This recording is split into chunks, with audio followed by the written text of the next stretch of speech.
Hi, I'm Rob, and in this Gems of War video, I'm going to take a look ahead into next week and tell you what is going on in the world of Gems of War.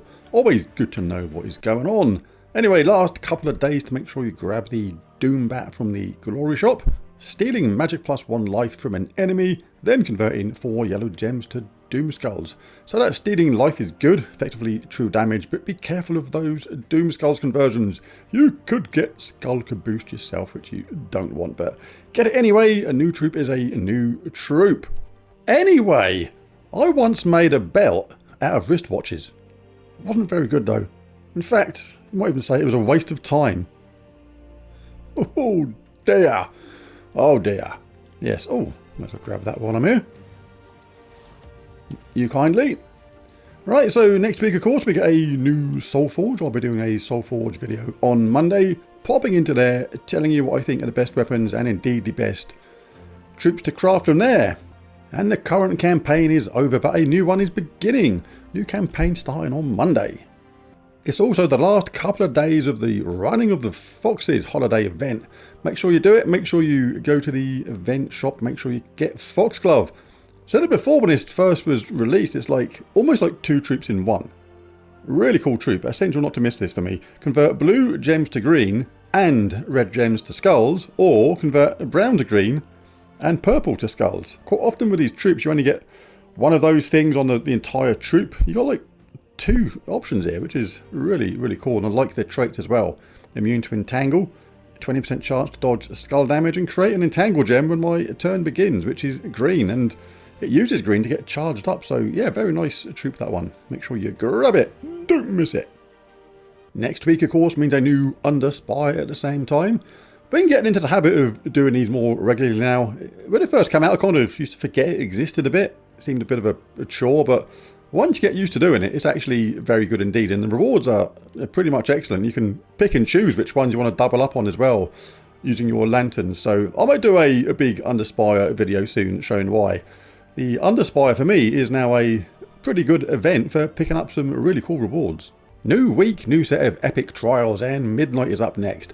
Now, if the troops here are exactly the same as last time, which they probably will be, then there's no need for another Epic Trials video, because the one that exists in my channel will already be required strategy. So just search Midnight Epic Trials on my channel to find that strategy. But if by chance 1 or 2 of the troops have changed, which does happen sometimes, then that calls for a new strategy. And if that's the case, I will indeed make a new video. When you open your event chests, you can only get troops from that kingdom listed. So right now, event chests will only reveal or get you troops from Galvania. But next week, the event chests will get troops from Midnight. And you can take advantage of this by kind of getting prepared for it now and seeing if there's any way you can take advantage of that. So we can change the kingdom to Midnight. Let's see if we can do some sort of vague skill stop here. Missed it for the last few weeks. Yes! We nailed the skill stop. You can go to show owned, unowned, or show all. I like to go to show all because it shows literally all the troops available. And if anybody is greyed out, it means you are missing that troop. So by opening your chests next week, you have a chance of getting a troop you are missing rather than another duplicate from a random kingdom. But do bear in mind a couple of things. First of all, anybody that's got Nightmare Circus next to their name or underneath it, that means they're from the underworld, and you can't actually get them from these chests, so you need to go to the underworld to get them instead. As well as that, Immortal Ossifer cannot be obtained from here. He's from Midnight, but he can't be gotten from chests. You have to get the Immortals in the usual way. And again, another one there from Nightmare Circus. Again, can't get that from these chests. Have to get them from the underworld. But there's also a fairly cool mythic from here as well, which you can pop them to the top if you need to. Still not many troops from this area. But the Void Dragon, dealing magic plus 2 damage to all enemies, boosted by blue and purple gems, and create 9 to 13 purple gems, which means it can self-charge and do it again. And it gains 2 magic when matching purple gems, and reduce damage from skulls by 30%, and reduce damage from spells by 25%. Really nice dragon this. If you get this on a purple storm, that chance to just self-charge and do it again goes up pretty high, and it is a very nice troop indeed. So yeah, The main event next week is Invasion, and we got our hands on a new troop at the same time.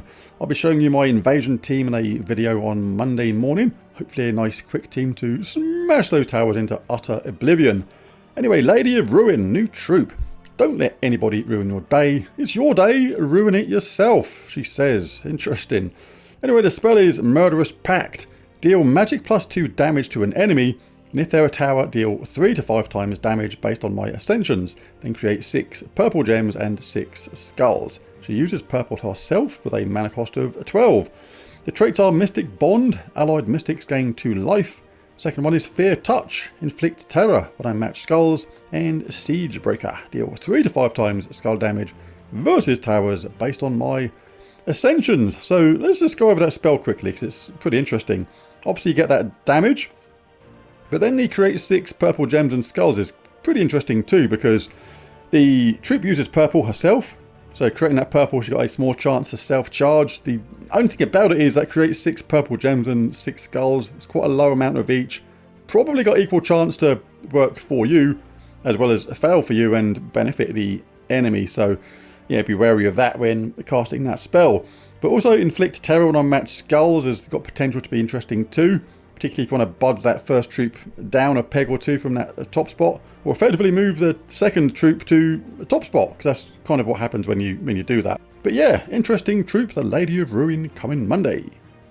A new campaign is starting Monday as well. Get ready for 10 weeks of epic tasks and awesome rewards. The Primeval Tome. New campaign starting Monday.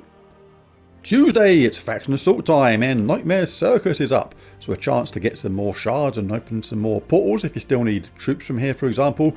Get that Horde level up, you need it around 115 to do the Delve team on level 500 with this, and just work that Delve towards level 500 if it's not already there. Really important to do the Underworld, say it all the time, but get that renown up. Global stats to all your troops, totally worth doing, and once it's done forever. On Wednesday, it's pet rescue time, and we have a new pet. Druid Doodle. Pet colour is green. It is cosmetic, and it's from Morgrim Woods. So a new pet to get on Wednesday. Some people think the cosmetic pets are kind of a bit of a waste of time, but they're not really, because basically to evolve your kingdoms at some point, you're going to need a certain amount of pets evolved to mythic level to progress your kingdoms. And that's where these kind of things come in handy. So don't miss the pet rescues, even if it's a cosmetic pet. Grab it anyway. Thursday, it's class trial time, and Nightweaver is up. Really, really cool classes. If you're Mystic based team, then absolutely fantastic. Really strong set of traits. Allied Mystics gain 2 life, gain 1 magic when an ally casts a spell, and give 2 magic to all Mystic allies when matching purple. This is a really, really powerful set of traits. So something's got to give, and they do indeed in the talent trees. The talent trees just okay. Some couple of nice ones, but for the most part it's just moderate okay, okay-ish sort of stuff, if you know what I mean. Like Stealthy is really good though, Dodge is potentially useful, and Rising Shadow is really awesome if you get lucky. But yeah, nothing too fantastic overall in the talent trees. It's all about that awesome set of traits, but get it to level 100 anyway, because stuff like that, Rising Shadows and Stealthy, are still super useful. On Friday, we have a second Faction Assault of the week in Eldrazi, and we get a new troop at the same time. Let's go over this new troop quickly first. Deep Spider. The only thing you have to fear is fear itself and spiders, apparently. Anyway, Spell Venom is the spell. Deals magic +3 damage to an enemy, boosted by cursed and webbed enemies, then poison them. The mana colour it uses is red, mana cost of 12, and the traits are Deep Vitality. Gain 9 life when attacking delves. Spider Silk, 25% chance to create a web gem when my turn begins, and is stealthy, cannot be targeted by spells unless there are no other targets. So that troop will be available next week, and as I said before, just work on the Underworld, just do it slowly but surely. Really important to get it done. You've only got to do it once, and once you've done it, you get that nice little bonuses to all your troops, and it is done forever. Just, yeah, do the Underworld. So there it is, there's the spoilers next week for PC, mobile Xbox and PlayStation formats. Some of those things can change at a moment's notice. Sometimes they sometimes do, but it doesn't happen very often. Just letting you know, just in case they do. But there it is. If you enjoyed the video, it'd be really cool if you bash that like and subscribe button. It really does help. But most of all, thanks for watching, and I'll catch you again next time. Bye for now.